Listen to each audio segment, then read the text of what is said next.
The wind dragged its fingers through the dry grass like it was searching for something lost when Clara Whitlow stood at the edge of Riven Creek Ranch, her boots sinking into dust she'd known since childhood, and whispered, "Don't make me do this."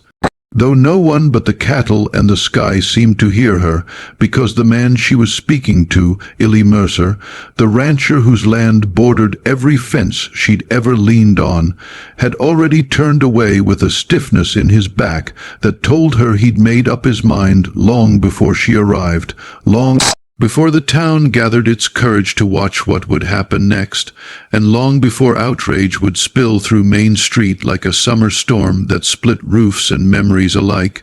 Illy had been Riven Creek's anchor for decades, a widowed rancher with hands like weathered oak and a reputation. Fairness earned the slow way, but fairness, Clara knew, could harden into something cruel when pride was wounded. And today pride was everything he had left after the county's notice arrived stamped in red, threatening seizure unless the boundary dispute with Clara's family was resolved by sundown.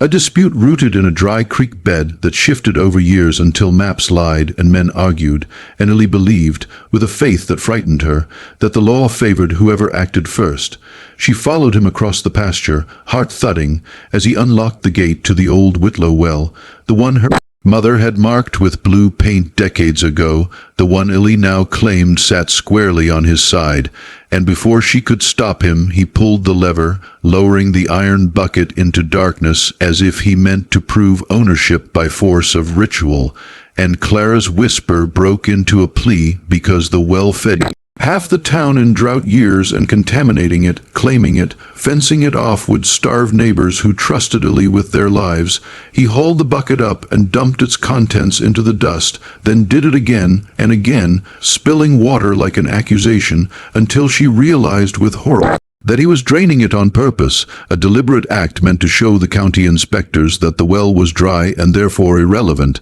his solution to a paper war that would erase a lifeline. Clara stepped between him and the lever, her voice shaking as she said his name, reminding him of the nights her father helped him mend fences after the fire, the meals her mother sent when his wife died, the quiet way towns survive on mercy rather than margins. But Illy's eyes had gone distant, fixed on a future where Riven Creek remained his by any means, and he said nothing as he pushed past her. The metals screeching, water splashing, and with every spill the town's patience thinned because word traveled faster than wind, drawing people from porches and shops, the barber leaving a half-finished haircut, the schoolteacher clutching a ledger, the sheriff arriving last with a look that said he wished law could mend what it often broke. Outrage did not ignite all at once but simmered, built from murmurs and clenched fists as people watched the rancher they trusted sabotage the shared good. And when old Mrs. Hale shouted that her garden would die, Illy finally looked up, meeting eyes he'd known for years, and in that moment something cracked, not in the crowd but in him, because he saw not enemies but witnesses, and witnesses have a way of turning certainty into shame. Clara seized the opening, climbing onto the well's stone lip and raising her voice so it carried, telling the truth of the boundary, how the creek's bend had moved after the flood, how surveys lagged behind rivers, how the well had always been shared because survival demanded it, and she did not accuse him but asked him to stop, to let the inspectors come, to trust the town as it had trusted him, and the sheriff added that draining the well could be charged as endangerment, his voice steady but firm, while the crowd's outrage sharpened into resolve. Illy's hands trembled on the lever, the iron cold and unforgiving. And for a long breath no one moved, dust hanging like a held word, until he released it, the bucket sinking with a hollow sound that echoed deeper than stone, and he stepped back, shoulders sagging, as if he'd aged years in seconds. The outrage did not vanish, because damage had been done, water wasted, faith bruised, and people spoke loudly now about consequences, about accountability, about how power must answer to community, and Illy did not argue, did not defend himself, but removed his hat and said he would make it right if given the chance. That fear had driven him to a foolishness he could not undo alone. The inspectors arrived at dusk, their flashlights cutting through gathering dark, and they listened to Clara, to the sheriff, to the townspeople who told of shared winters and shared wells, and they reviewed older maps, handwritten notes, stories that proved the well's purpose exceeded lines on paper, and in the end they ruled it communal, protected, with boundaries adjusted to reflect reality rather than stubbornness. The town's outrage cooled into something heavier, a demand not just for apology but for repair, and Illy met it head on, funding a new pump, restoring what he'd spilled, and standing before the town to admit his wrong without excuse, a harder act than any lever pulled in anger. Clara watched him from the edge of the crowd, the wind gentler now, and when their eyes met there was no triumph in hers, only relief and the quiet understanding that towns endure not because no one errs, but because someone is brave enough to stop when whispered to listen before the last buck it is emptied, and to choose the harder path back to one another. Night settled over Riven Creek like a held breath, and Bernardo stood alone at the edge of the floodplain where the creek once carved its truth, his boots damp, his hat low, his thoughts louder than the insects stitching sound back into the dark, because Bernardo had seen things towns forgot how to say out loud, and today he had seen a man he once admired pull water from the earth, as if draining his own conscience, and the image would not leave him. Bernardo was not from Riven Creek originally, though people spoke his name as if he had always been there, a quiet laborer who arrived years ago after the southern floods with nothing but a mule and a ledger of debts he never asked anyone to read, and he learned the land by walking it at dawn, learned people by listening more than he spoke, which was why Clara had sought him out after the inspectors left, finding him where the cottonwoods leaned like old men telling secrets to the creek. She did not greet him at first, just stood beside him, and the silence they shared felt earned, because outrage fades quickly when faced with work, and tomorrow there would be work. Bernardo broke the quiet by saying the well would need more than a new pump.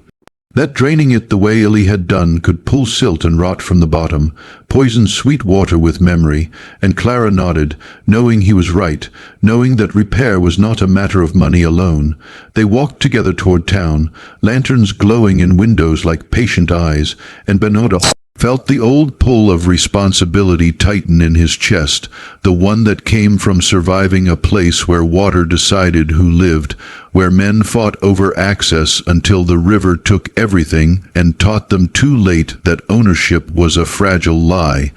In the days that followed, outrage rearranged itself into committees and lists, into hands raised and lowered, into the unglamorous labor of accountability, and Bernardo found himself leading without announcing it, measuring depths, tasting water, showing boys how to clear silt without collapsing walls, his voice calm, his gestures precise.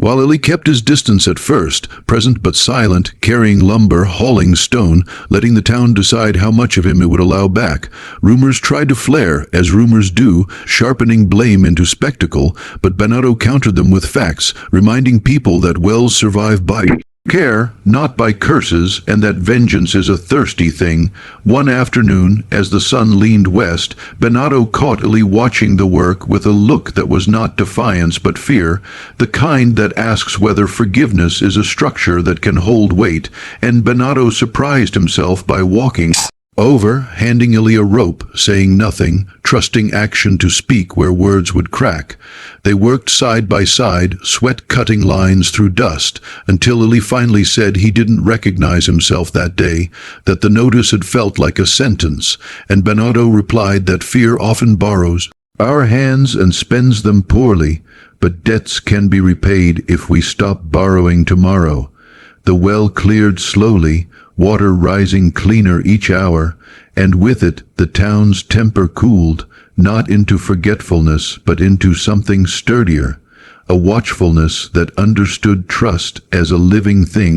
Requiring attention, Clara returned often, bringing records, old maps, stories from elders who remembered when the creek bent another way, and Bernardo helped translate memory into measure, bridging what people felt with what inspectors required, because he knew institutions listened better when truth wore boots and numbers. At dusk one evening, a storm threatened, thunder stitching the horizon, and Bernardo stood at the well's edge again, rain beginning to fall, thinking of the floods that taught him to read water's moods, when Clara asked why he stayed in places that hurt him, and he answered that he stayed because leaving let the hurt win twice. When the rain came hard, the well held, water pure, walls steady, and townspeople gathered under awnings watching the storm test what they'd rebuilt. Their outrage now a memory that had taught them where to brace. Later, in the quiet after rain, the sheriff approached Bernardo with a question about staying on as caretaker, and Bernardo declined the title but accepted the duty because titles end and duties don't, and he preferred the latter. Illy approached last, hat in hand, asking if there was anything else he could do, and Bernardo pointed to the creek, to the fence line that needed mending where water had taught a better boundary, and Illy nodded, relief flickering, because repair offered a way forward. As night returned, Bernardo wrote in his ledger by lantern light, not debts but notes on flow and depth, on people and patience, because he had learned that towns survive when someone remembers how water moves and teaches others to move with it. And as he closed the book, the well breathed softly behind him, alive again, not owned but held, a promise kept by many hands.